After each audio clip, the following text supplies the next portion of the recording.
Welcome everyone, I'm Adrienne with where2lasvegas.com. Today we're visiting the Henderson Animal Care and Control Center, also connected with petharbor.com. Today we'll be visiting with Dr. Gary Weddle and his wonderful caring staff. We have with us Cindy. Cindy's going to be giving us a tour of the Henderson Animal Shelter. Hello, Cindy. Hi. You guys, thanks for coming today. My name is Cindy. I've been here for 13 years, and I'm the senior kennel attendant.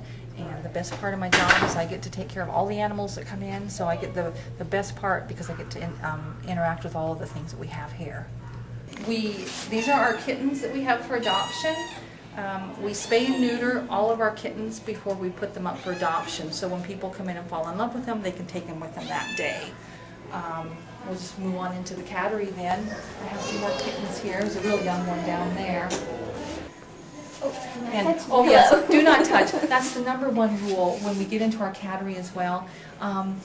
We don't want you touching them and going from cage to cage, because if the cat is sick and we're not aware of it and you touch that cat and then touch another cat, you could potentially spread disease throughout the facility. So it is a no touch in there. However, when people come in to see the cats, if they want to visit with one, we do get them out of cages for people to visit with, only we ask that they use disinfectant between visitations with the cats to try to help minimize upper respiratory being spread through the facility. Okay? Okay, and these are the cats for adoption, and as you can see, some of them have pink stickers that indicates that they are available for adoption. All of the cats that come in, whether they're strays or owner turn-ins, we put in this room, and we hold the strays for 3 working days in hopes that an owner comes to claim them, and then after that time period is up, then we put the little pink sticker on that says that they're available. The other stickers that are on the cage cards are the spayed or neutered stickers. A lot of the cats that we have in here are already spayed and neutered, which is kind of nice because, as I said earlier, people fall in love with these animals. They want to take them home today. They don't want to have to wait. So if they want something the day that they come in, then they need to focus on something that's already spayed or neutered. We do have to hand it to the adult, okay, and not the child. Okay. If the adult decides that they want their child to hold the cat, then it's up to them to transfer it over to their child's lap. But go ahead and sit down, and I'll put the cat in your lap. Okay. And then what you can do is you can sit there and visit with it, and we ask that you don't let it jump down. And for the most part, they're pretty happy to get out and be handled and loved on. Yeah.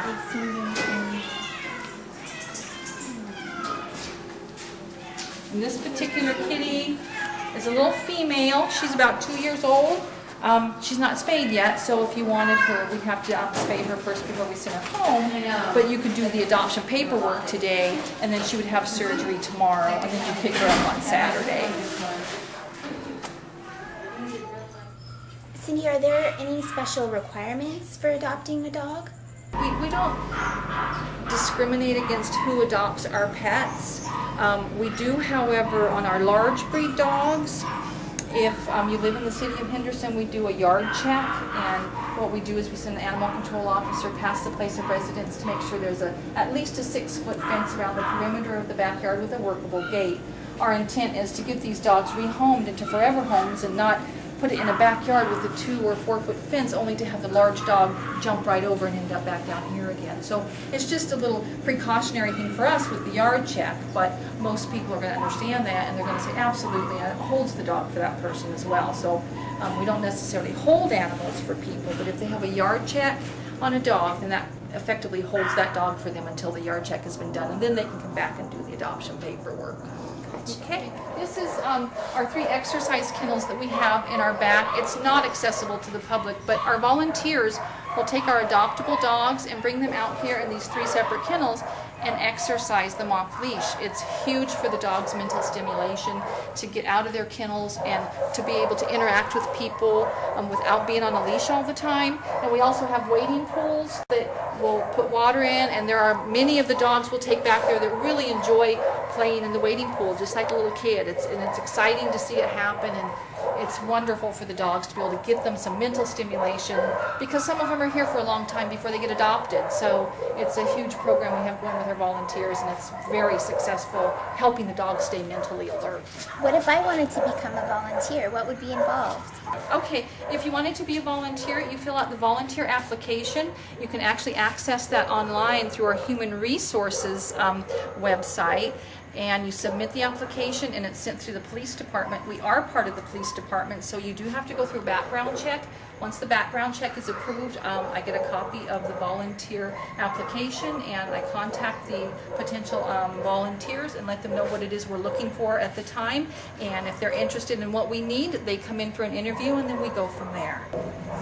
And how about children? Can we bring our children to come and pet the kitties and puppies? Any of the interaction that you do with the pets as a volunteer, you can pet the animals, but your children have to be between the ages of 16 and 18 in order to volunteer, and then that has to be done with their parent. So if you had a child that was between the ages of 16 and 18 that wanted to volunteer, they could volunteer as long as all the background checks are passed for both of you, and then you would have to come with that child and be with that child the entire time they're here volunteering. I do have some parents that come down with their students, their children, between the ages of 16 and 18. It's just very hard a lot of times for the adults to get away from work to come down here with the children.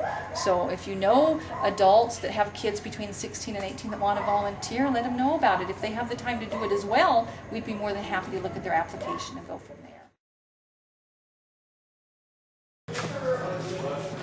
Hi, this is Catherine. Hi, nice to meet you. And your title is? Police Administrative Specialist 2. And this is Joy. And this is Joy, and your title is? Police Administrative Specialist 1. And this is Kathy. And I'm a Police Administrative Specialist 2 also. And if you want to follow me, I'm sure I can find some more employees. Come on back. I'm going to stir everybody up. I found some more employees for you. This is Shelly, and this is Hi. Robin, and what do you do? I'm kennel staff. I clean up after the animals, cats and dogs, any little critters that we have come in. And Robin? That's ditto. These are the kennel staff that take care of all the pets that you guys saw today. We have the best jobs out of everybody. Absolutely. Because we get to interact with all the pets, so. It's never the same thing twice. That's right, that's right. Your job is never dull. You never know what's coming through the door, people or animal. Yes, it's a new job every day. Well, Cindy, thank you so much for showing us around. This is a wonderful facility, and I'm really glad that it's here in Henderson. Thank you. It was fun having you guys here, and we're always ready to show off our facility because we're very proud of it. We're proud of our employees. We're proud of the programs that we have going here. So thank you guys for thinking of us and coming down. Boy, that was a lot of fun. We learned so much from Dr. Weddle about the importance of spaying and neutering our cats and dogs and animals. So let's keep that in mind. And also, if you're interested in volunteering, as Cindy mentioned, the cats and dogs would really love the attention. So thanks for joining us. Again, I'm Adrienne with where2lasvegas.com.